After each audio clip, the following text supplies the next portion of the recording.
بسم اللہ الرحمن الرحیم۔ حضرت سلیمان علیہ السلام کے دور میں ایک شخص نے ایک خوبصورت پرندہ خریدا اور جب چہچہاتا تو وہ شخص بہت مسرور ہوتا، گویا اس پرندے کی آواز بہت ہی سریلی اور پیاری تھی۔ ایک دن اچانک اس کے پنجرے کے پاس اسی کے جیسا ایک اور پرندہ آیا اور اپنی زبان میں کچھ باتیں کی اور چلا گیا۔ پنجرے میں موجود پرندہ بالکل خاموش ہو گیا، گویا ایسا ہو گیا جیسے وہ گونگا پرندہ ہے۔ اس کے مالک نے 2-3 دن انتظار کیا مگر پرندہ بالکل خاموش۔ وہ شخص حضرت سلیمان علیہ السلام کی بارگاہ میں اس پرندے کو پنجرے سمیت لایا اور شکایت کی کہ یہ بہت مہنگا پرندہ خریدا تھا، اس کی آواز مجھے مسرور کرتی تھی مگر اب نہ جانے کیا ہو گیا ہے کہ یہ پرندہ بولتا ہی نہیں۔ حضرت سلیمان علیہ السلام جو جانور، پرند سب کی بولیاں جانتے تھے، اس پرندے سے پوچھا کہ کیا وجہ ہے جو تم خاموش ہو گئے ہو؟ وہ پرندہ عرض کیا کہ اے اللہ کے برحق نبی، یہ شخص سمجھتا ہے کہ میں خوش ہو کر چہچہاتا ہوں مگر حقیقت یہ ہے کہ میں دیگر آزاد پرندوں کو دیکھ کر روتا ہوں کہ اے کاش میں بھی آزاد ہوتا تو کتنا اچھا ہوتا، مگر یہ میری زبان نہیں سمجھتا تو یہ خیال کرتا ہے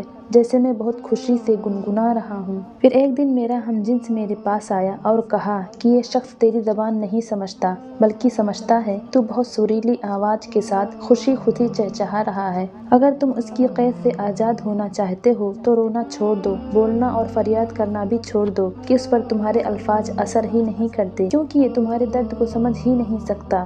بس پھر کیا تھا، میں تب سے خاموش ہو کر صبر کر رہا ہوں۔ حضرت سلیمان علیہ السلام نے اس شخص سے کہا کہ پنجرہ کھول دو اور اس کو آزاد کر دو کیونکہ اب یہ پنجرے میں کبھی نہیں بولے گا۔ اس شخص نے کہا اگر اب یہ خاموش ہی رہا تو بلا وجہ اس کو رکھ کر کیا کروں گا، لہٰذا اس نے حضرت سلیمان علیہ السلام کے حکم کی اتباع کرتے ہوئے پنجرہ کھول دیا۔ وہ پرندہ فوراً اڑ کر درخت کی شاخ پر بیٹھا اور اس شخص کو دیکھ کر کچھ چہچہا کر اڑ گیا۔ اس شخص نے حضرت سلیمان علیہ السلام سے عرض کی کہ یہ کیا کہہ کر گیا ہے؟ آپ علیہ السلام نے فرمایا کہ اس نے کہا کہ اگر تو بھی اپنے غموں اور مصائب سے آزاد ہونا چاہتا ہے تو خاموش ہو جا اور صبر کر، کسی سے کچھ شکایت نہ کر، تجھے بھی ایک دن ان سارے غموں سے نجات مل جائے گی جو تو لوگوں کو سناتا رہتا ہے مگر وہ بے احساس لوگ تیری زبان نہیں جانتے، پھر تیری بات نہیں سنتے۔